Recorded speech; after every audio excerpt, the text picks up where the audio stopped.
I'm Hayley from SYN Media. At SYN Media, we provide broadcast opportunities and media learning for young Australians. All of the content that is made at SYN are by young people for young people. Thanks so much to Maribyrnong Council for letting us use these videos to show you isolation creations. Hi, and I'm Rebecca from the SYN Media Learning Team, and in today's isolation creation, we will be taking you through the importance of editing, so post-production and how sound can affect your podcast. And we'll also show you where you can source these sounds that you might not be able to record yourself.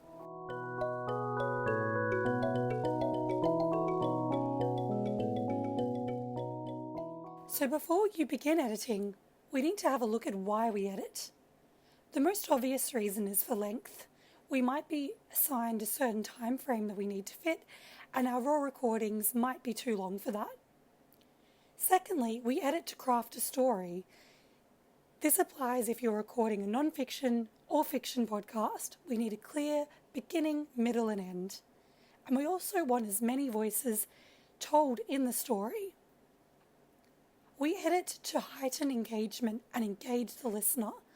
This might mean thinking about what to include, what to take out, or what we might need to add to our podcast. We can edit to make a podcast a bit more easy to listen to. We know that you're not recording in studio, so some of these techniques might need to be enhanced in post-production. Remember that your podcast will be shared online, streamed and downloaded, so we might also edit to make certain functions a bit easier to search online.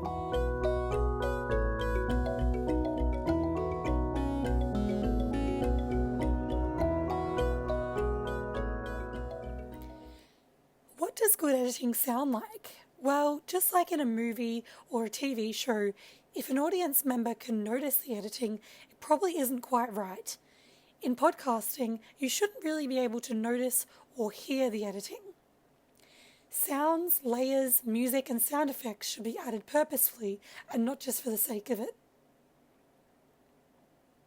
Think about how sound can be included to craft your story before you open any editing software.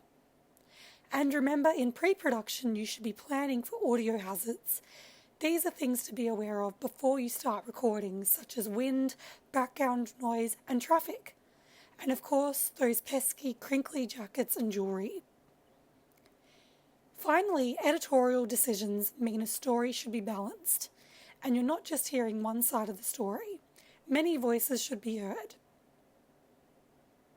You can make your post-production process a lot easier by planning effectively.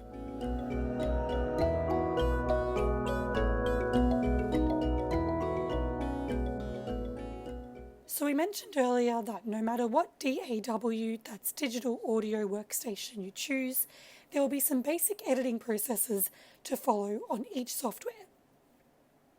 First of all, become familiar with a consistent method of saving and labeling your files. I like to start with the year, the month, and then the day and the time of the recording.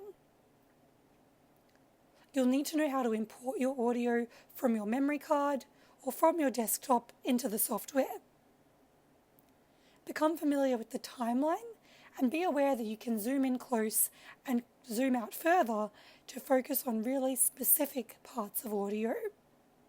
You'll also need to know how to split audio, as you'll never want to use one whole track together, and you'll need to break it down into smaller pieces. Normalizing and levels are an important consideration. When levels are too soft, they make it hard for the listener to hear, and if levels are too loud, it can create distortion, which is really not nice to listen to. You might like to add backing tracks or sound effects, and you'll need to know how to balance these to be in line with any speaking or other sounds that you've included. Now, it's really important that some software programs, such as Audacity, are destructive editing, meaning you'll need to save as you go along, so save appropriately. When saving a project, this does not save an audio file, so be aware of these two differences. Never save off the raw file and keep saving different versions of your project as you go along. And of course, keep your files labelled consistently and clearly.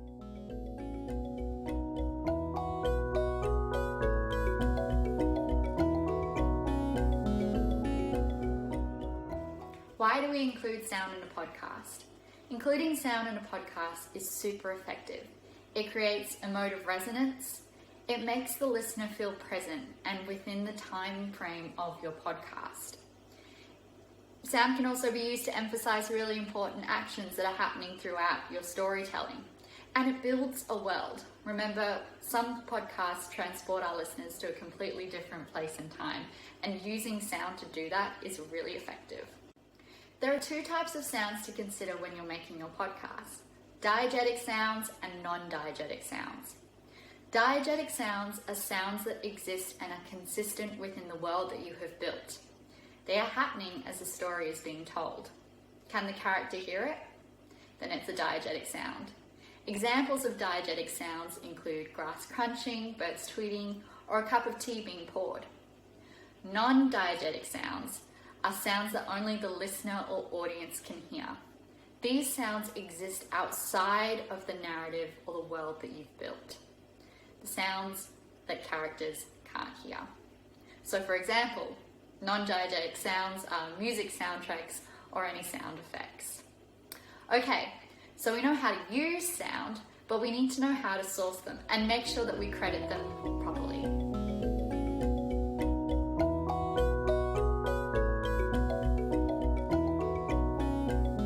bensound.com, Free Music Archive, and Purple Planet Music are great places to start sourcing sound.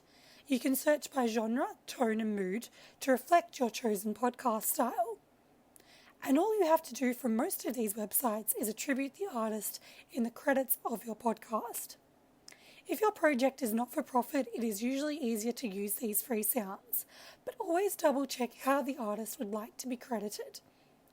Remember, you wouldn't like it if your work was used without credit, and attribution is a very easy process to do. And that brings us to the end of our isolation and creation series. Now you're equipped to go ahead and bring that podcast idea to the world. Thanks to Melbourne Council for inviting us to share these tips with you. And if you're a young person wanting to make media, check out syn.org.au.